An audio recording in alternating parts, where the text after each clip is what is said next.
உன் நெஞ்சிலே பாரம் உனக்காகவே நானும் சுமை தாங்கியாய் தாங்குவே.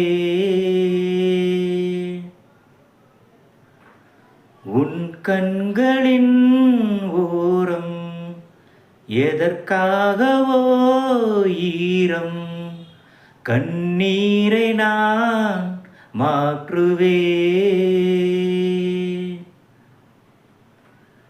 வேதனை தீரலாம் வெறும் பணி விலகலாம் வெண்மேகமே ஒரு அழகிலே நானும் இணையலாம். உறவுகள் தொடர்கதை உணர்வுகள் சிறுகதை.